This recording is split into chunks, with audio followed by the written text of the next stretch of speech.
Welcome to Cox Connections, a link between you, our customers, and what's happening in the community we share. I'm Kim Stanley, Vice President of Operations for Cox Roanoke. Cox Business and the Roanoke Times have partnered to host a series of business discussions for those wanting insight into local issues of importance. Recently, a panel discussed the 2011 job forecast for our region. A report by the Roanoke Times says federal resources show the highest rates of job growth in Virginia are likely to be seen in the areas of technology, construction, healthcare, higher education, natural resources, and hospitality.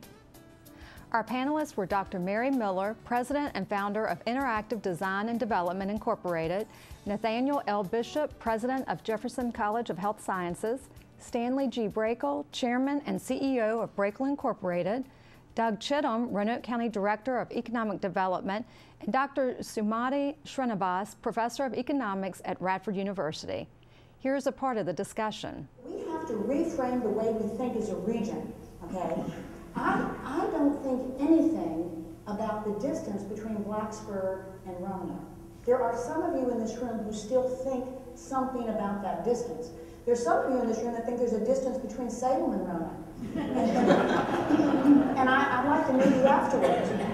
But what I want to say, I make it a point not to know where the demarcation line is between Roanoke City and Roanoke County. I frankly, from my view of the world, I don't care. I know you need trash pickup in schools. I know you need all those things. But for economic development, I don't really care. The Raleigh-Durham, Chapel Hill area, do you know what it's like to get on and try to get from Chapel Hill to Raleigh in the morning? I'm going to tell you something. We don't have any of those challenges, and it's a mindset. I'm going to ask you this morning to talk regional, act regional, be regional. I say it often. I am a person who lives by day in the Roanoke Valley and sleep by night in the New River Valley, so I know from which you speak. I live in Christiansburg. I am a product of the community college system, New River Community College, a graduate of Radford University and Virginia Tech. So I live and operate in both of these valleys, which are now, at one time we talked about those as being separate and how close they are and how wonderfully that is exemplified in the Virginia Tech Carilion School of Medicine and the work that's happening there. When you talk about, if I hear people often will tell me about how awful the drive is, how can you do that drive on 81 every day? Well, first, I have set myself up for a problem if I say it's bad, because I have to do it every day. So, but secondly, I think it's one of the most beautiful and picturesque drives in all of the country. Joining us in the studio today to share his thoughts on the Cox Business Executive Discussion is Stan Brakel. Stan, thanks for joining us today. Kim, thanks for having me. Good to see you. You too. Well, it was a great executive discussion series that we hosted with the Roanoke Times at the Hotel Roanoke, and we were thrilled to have you on the panel as well. Thanks. It was a pleasure to be there, and it's great to hear and sort of dialogue back and forth with the other panelists to kind of get a sense of where we think the valley's going regarding employment. Yeah, definitely. So, you know, in recent history, we've seen the economy really slow down, and even during some good times, we're still seeing it slower than it's been in the past. So, you know, where do you see the future growth in our region, job opportunities? You know, where do you see things going? Okay, well, great question. I think that Roanoke, just by its nature, maybe being ringed by mountains, is kind of neither a boom nor bust type of locality, although we have been affected pretty dramatically by the recession. I think what you find, though, is that as we start to work out of this, at least in my industry, as a sort of a service business, that we lag the economy. And so we look for another couple of quarters of sort of slow growth before we really see it hit.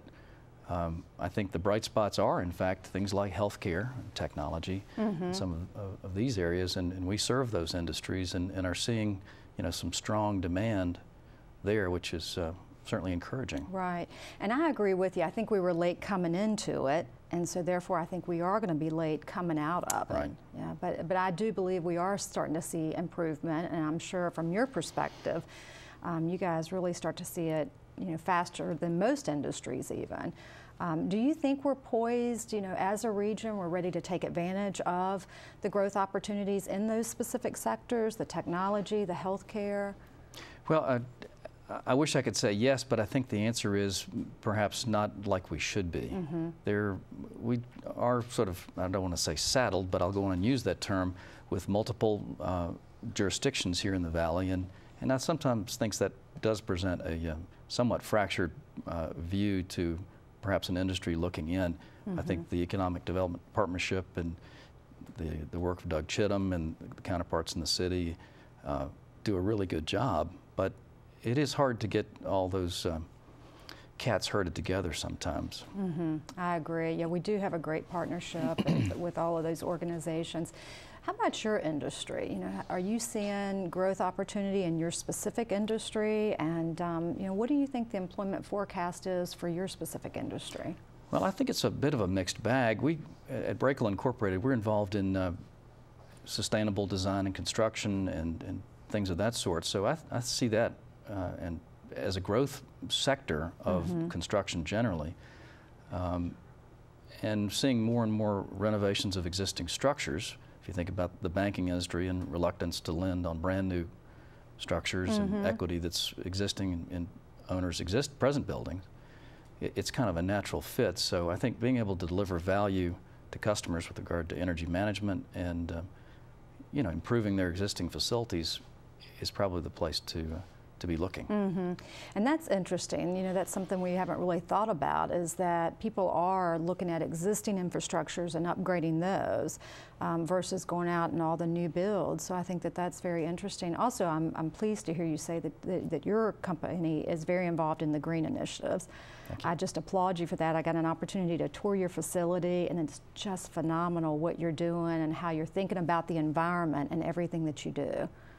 Well, you really can create the triple bottom line, people, planet, and profit.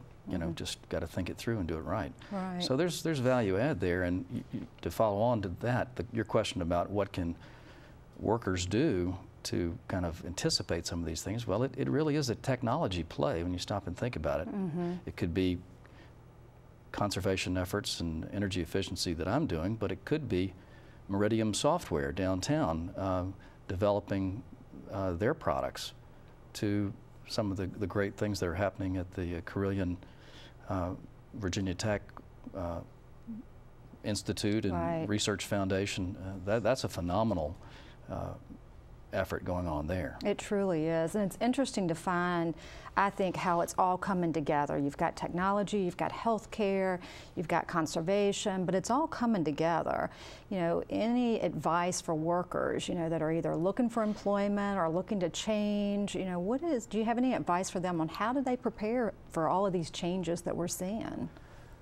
I think it's training and retraining, and you really do need to reinvent yourself. I mean, if you're an electrician and don't understand data cabling, well, you're probably being left behind whether you know it or not, for instance. Yeah, well, that's true. I mean, it's constantly reinventing yourself. I like that. Well, real quick before we close, any final comments on the executive discussion series? Well, I hope you continue to do it because they're well attended, and I think particularly getting the questions from the audience and having different panelists react to it is really a great way to get people involved and get people talking. Great. Well, thank you for being on the panel, and we truly appreciate it, and thank you for joining me today. It was good to talk to you as always. Same to you. These discussions are held periodically and are free and open to the public. During each event, a panel of experts addresses timely topics. Stay with us. After the break, we'll hear how Carilion Clinic is injecting millions of dollars into area communities.